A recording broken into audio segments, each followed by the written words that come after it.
Aw, no way! You came back to watch again? Honestly, I'm feeling truly blessed right now. It's so good to see you. I think Jacob is trolling me with these intros.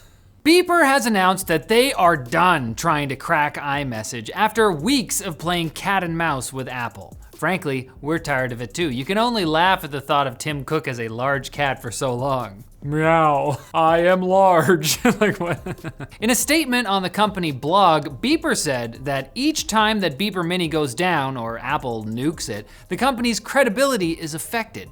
They hope their newest and last solution is something Apple can tolerate existing. Specifically, you need an old jailbroken iPhone and a Mac or Linux computer to allow you to register your phone number for iMessage through Beeper Mini.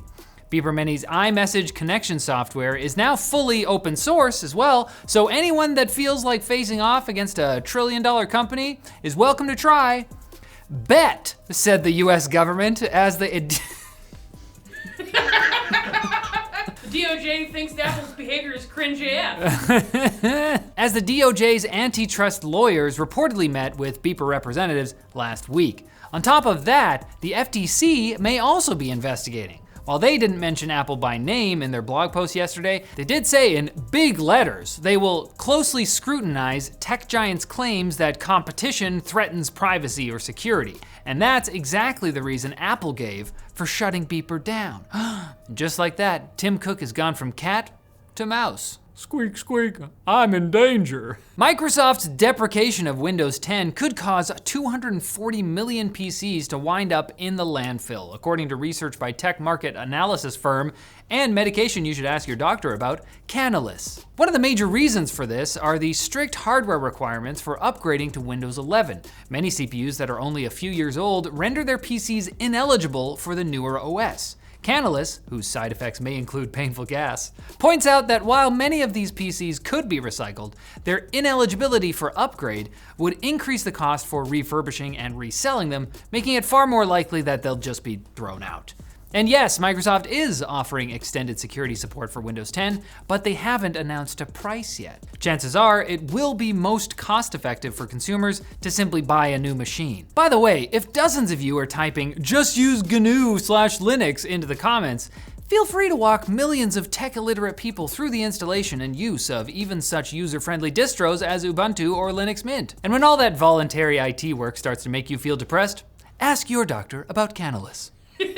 Apple scientists have developed new ways to make it more feasible to run large language models locally on iPhones and Macs. In a paper released this month, researchers detailed techniques for running AI models on hardware with limited DRAM. The researchers were able to store the model's parameters on flash memory, which is more abundant than DRAM on mobile devices, and then officially transfer that information to DRAM using two methods. The first, windowing, allows for the AI model to reuse previously processed data, reducing overall data transfer. The second method, row-column bundling, utilizes flash memory's high sequential data access speeds to create and transfer larger chunks of information that are quicker to process. These methods combined not only allow a device to run models twice the size of its available DRAM, but also gets live data to an AI model faster. Specifically, up to 5 times faster than using a CPU and 25 times faster than using a GPU, allowing the model to process tasks more quickly. This research could help pave the way for iPhones to get their own locally run AI. And when that happens, iPhone users will become 100 times faster at bragging about their iPhones. #HumbleLag. Now it's time for Quick Bits, brought to you by MotionGrey. Their holiday sale is the perfect way for you to upgrade your work from home setup. Their sit-to-stand desks come in a wide variety of models and sizes, are simple to assemble, and can be customized with loads of accessories. I will stand for that. But if you'd rather sit for that, MotionGrey also has a range of ergonomic chairs that feature the 4 A's: availability, adjustability, affordability, and comfortability. I know C is an A, but it's only 2 letters away in the alphabet, so it rounds up. Get 15% off during MotionGrey's sale and get a free mystery gift by treating yourself at the link below. Warning, the 5 quick bits you're about to hear are very cuddly and will hug you if threatened. They're virtually incapable of surviving in the wild. CableMod has issued a safety recall for all of its 1.0 and 1.1 version 16-pin, 12-volt high power, 90-degree angled adapters, and 180-degree hard connectors. One go. Jeez Louise. Users are cautioned to stop using them immediately, if not sooner, and to avoid handling them while the system is in operation. But the recall only affects adapters. Angled cables are unaffected. The exact reason for the recall is not clear at this time, but CableMod has noted that a design defect could cause the male connector in these devices to loosen, which can lead to excess heat and potentially melt your expensive electronics into hot slag. Pfft, typical male connectors, am I right, ladies? I'm assuming you wrote that. I wrote all of that quick bit except that. Arion Kurtaj, the 18-year-old cybercriminal best known for hacking Rockstar while in police custody, has been sentenced to serve an indefinite hospital order, which is basically when you stay in the hospital instead of prison, after being found unsuitable to stand trial due to a diagnosis of severe autism. This isn't necessarily a life sentence. It's supposed to end once medical professionals and the Ministry of Justice decide Kurtaj is no longer a threat. That decision may be difficult, since Kurtaj was deemed extremely likely to reoffend based on how he kept saying to officials that he was definitely going to reoffend. So, Gonna do it! hospital food for him for a while. Microsoft has announced they are deprecating Windows Mixed Reality, which came as a surprise to many who didn't realize it existed.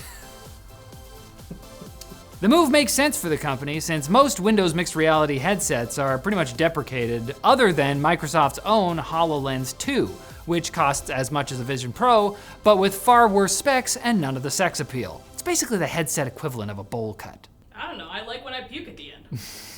Asus announced a new monitor that can switch between 4K at 240Hz and Full HD at 480Hz at the press of a button. The company is calling it the world's first dual mode monitor, which makes it awkward that LG announced an identical monitor just hours earlier.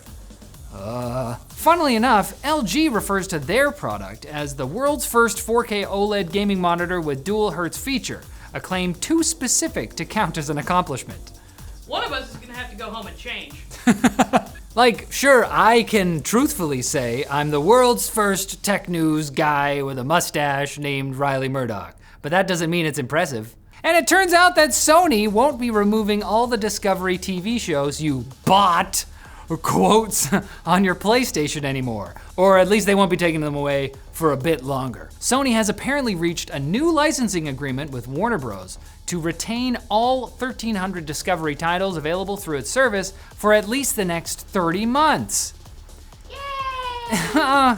You own them for a little bit longer. It's an uncomfortable reminder of my own mortality, that one day I will die, and not even my complete digital collection of all 9 seasons of Cake Boss will endure. I thought if anything would last, it's Cake Boss, but nope. What about Love Island? And we endured so much tech news this year, you may have forgotten all about it. Thankfully, our annual year-end roundup will come out this Monday, so you can remember the good times and the bad times alongside us.